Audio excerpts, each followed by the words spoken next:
আপনার সবথেকে পছন্দের খাবার কি?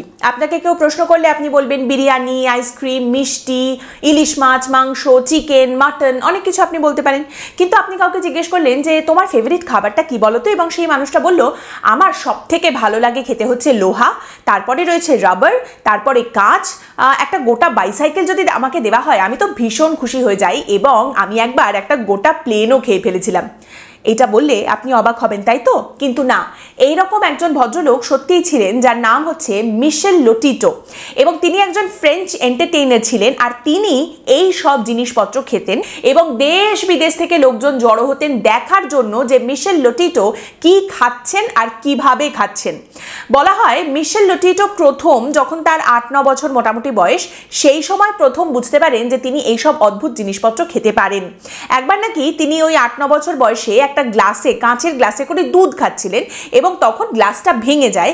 এরপর মাইকেল লোটিটো ভাঙা কাঁচের টুকরোগুলো তুলে নিয়ে মুখের মধ্যে দিয়ে চেবাতে শুরু করেন, এবং তখনই সে প্রথম বুঝতে পারে যে এই সব জিনিসপত্র সে খেতে পারে। খুব অল্প সময়ের মধ্যে তার যে হোম টাউনটা ছিল সেখানে এই খবর ছড়িয়ে পড়ে, চারিদিক থেকে লোকজন তাকে দেখতে চলে আসেন, এবং খুব তাড়াতাড়ি মিশেল লোটিটো বুঝতে পারেন যে তিনি এটাকে মানিটাইজ করতে পারেন। তো তিনি সেই ছোটবেলা থেকেই এন্টারটেইন করতেন মানুষকে, এই সমস্ত খেয়ে দেখাতেন, তার বদলে তিনি টাকা পেতেন। এই জিনিসটা চলতে থাকে বছরের পর বছর। আস্তে আস্তে তিনি যত বড় হতে থাকেন তত বড় বড় জিনিসপত্র তিনি খেতে শুরু করেন। মিশেল লোটিটো বলছেন, যত আমি বড় হতে থাকি তত আমাকে আস্তে আস্তে আমার ফ্যান্সরা এসে প্রশ্ন করতে শুরু করেন, এর থেকে বড় একটা কিছু খেতে পারবে, তার থেকে বড় একটা কিছু খেতে পারবে।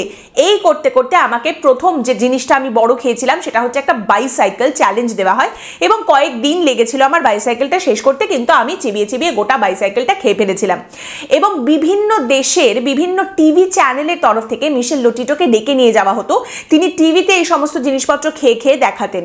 মিশেল লোটিটো একটা গিনেস বুক অফ ওয়ার্ল্ড রেকর্ডও তৈরি করেছিলেন, স্ট্রেঞ্জেস্ট ডায়েট, অদ্ভুত খাবার দাবার খাওয়ার একটা Guinness book of world record তিনি তৈরি করেছিলেন। এবং জানা যায় গিনেস বুক অফ ওয়ার্ল্ড রেকর্ডের তরফ থেকে পেতলের যে ফলকটাতে তাকে তিনি ওয়ার্ল্ড রেকর্ড তৈরি করেছেন বলে তাকে অ্যাওয়ার্ড করা হয়েছিল, যে পেতলের ফলকটা, সেইটাও তিনি চিবিয়ে খেয়ে ফেলেছিলেন। 1978-এ জানা যায় তিনি সেসনা 150 এয়ারক্রাফট খেতে শুরু করেন, এবং অনেকেই বলেন যে তিনি এই এয়ারক্রাফটটা গোটা খেয়েছিলেন, আবার অনেকেই বলেন যে তিনি যে এই এয়ারক্রাফটটা খেয়ে শেষ করেছিলেন তার কোনো প্রমাণ কিন্তু দেখতে পাওয়া যায় না।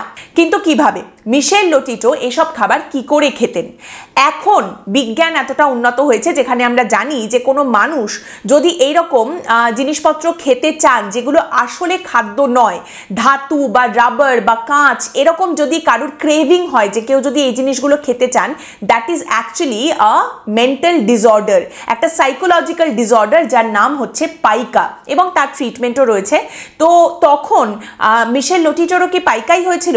এইটা একটা বড় প্রশ্ন।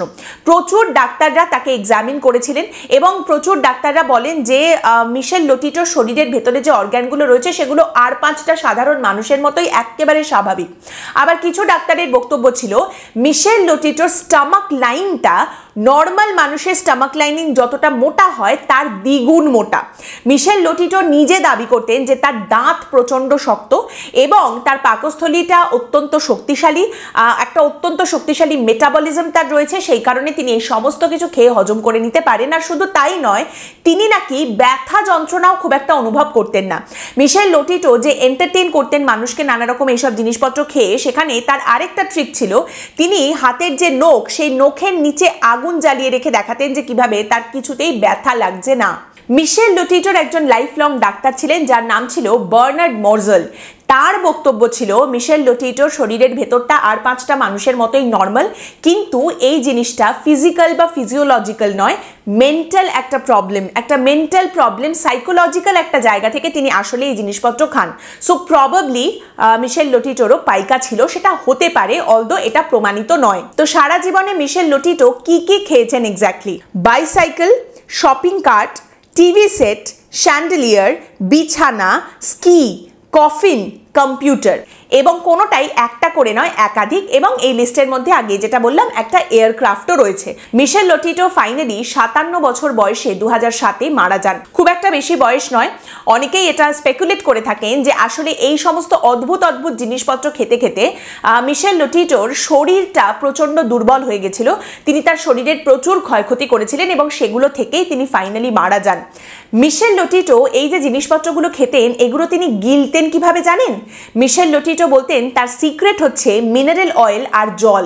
গ্যালন গ্যালন মিনারেল অয়েল আর জল দিয়ে তিনি এই সমস্ত কাঁচ, লোহা, রাবার এই সমস্ত কিছু গিলতেন এবং হজম করতেন। মিস্টার ইট অল, তাকে বলা হতো মিস্টার ইট অল।